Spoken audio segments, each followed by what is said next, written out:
Assalamualaikum warahmatullahi wabarakatuh. Perkenalkan, nama saya Dian Pertiwi dengan NIM C0C019020, Prodi D3 Akuntansi angkatan 2019 dengan mata kuliah Akuntansi Perpajakan. Baiklah, di sini saya akan menyampaikan materi mengenai aspek fiskal dari arus barang dan arus modal perusahaan. Arus barang atau arus modal masuk. Capital inflow atau arus modal masuk merupakan transaksi penjualan aset kepada luar negeri. Aliran modal asing atau capital inflow dapat terjadi dalam bentuk investasi langsung, investasi portofolio. Investasi portofolio merupakan investasi yang dilakukan tidak secara langsung namun dalam bentuk aset finansial seperti saham dan obligasi. Capital inflow disebut sebagai investasi langsung dalam ekonomi pelaporan, termasuk semua kewajiban dan aset yang ditransfer antara perusahaan investasi langsung penduduk dan investor langsung. Yang ini mencakup transfer aset dan kewajiban antara perusahaan yang bertempat tinggal dan yang tidak residen. Fungsi arus modal masuk yaitu untuk memberi tekanan pada dimensi ekonomi makro di suatu negara dan menghambat investasi asing dan domestik. Arus modal perusahaan.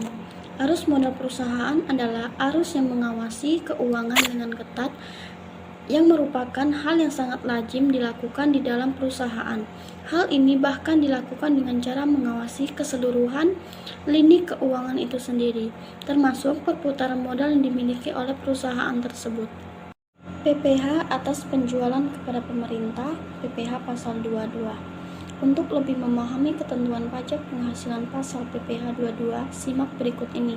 Menteri Keuangan dapat menetapkan bahwa yang pertama, bendahara pemerintah untuk memungut PPh pasal 22 sehubungan dengan pembayaran atas penyerahan barang. Dan yang kedua, badan-badan tertentu untuk memungut PPh pasal 22 dan wajib pajak yang melakukan kegiatan di bidang impor atau kegiatan usaha bidang lain-lain. Dan yang ketiga, wajib pajak atau badan tertentu untuk memungut PPh pasal 22 dan pembeli atas penjualan barang yang tergolong sangat mewah. Pemungut PPh pasal 22. Yang pertama, Bank Devisa dan Direktorat Jenderal BAA dan cukai atas objek pasal 22 impor barang.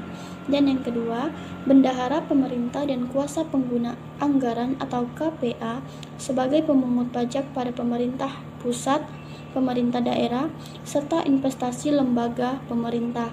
Dan yang ketiga, bendahara pengeluaran berkenaan dengan pembayaran atas pembelian barang yang dilakukan dengan mekanisme uang persediaan. PPh 22 atas transaksi industri tertentu dan penjualan BBM, gas, dan pelumas. Wajib pajak atau badan perusahaan swasta yang wajib memungut PPh pasal 22 saat penjualan antara lain: yang pertama, badan usaha yang bergerak dalam bidang usaha industri semen, industri kertas, industri baja, industri otomotif atas penjualan hasil produksinya kepada distributor di dalam negeri. Yang kedua, agen tunggal pemegang merek dan importer umum kendaraan bermotor atas penjualan kendaraan bermotor di dalam negeri.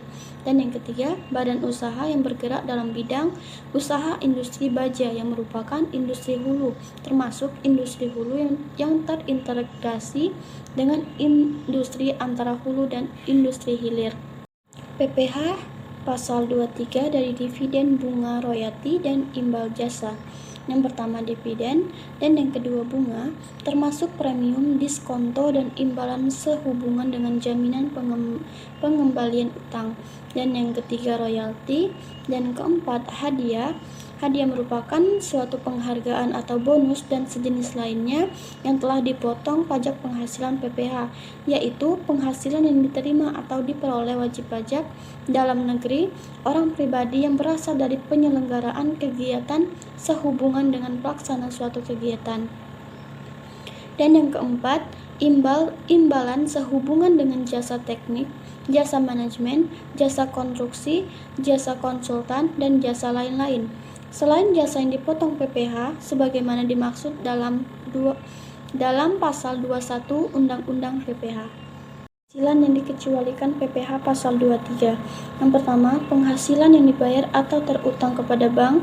Yang kedua, sewa yang dibayar atau terutang sehubungan dengan sewa guna usaha dengan hak opsi. Yang ketiga, dividen atau bagian laba yang diterima atau diperoleh perseroan terbatas sebagai WV di dalam negeri dan BUMN atau BUMD dari penyertaan modal pada badan usaha yang didirikan dan berkedudukan di Indonesia. Baiklah, sekian dari materi saya yang bisa saya sampaikan. Akhir kata saya akhiri, wabillahi taufiq wal hidayah. Wassalamualaikum warahmatullahi wabarakatuh.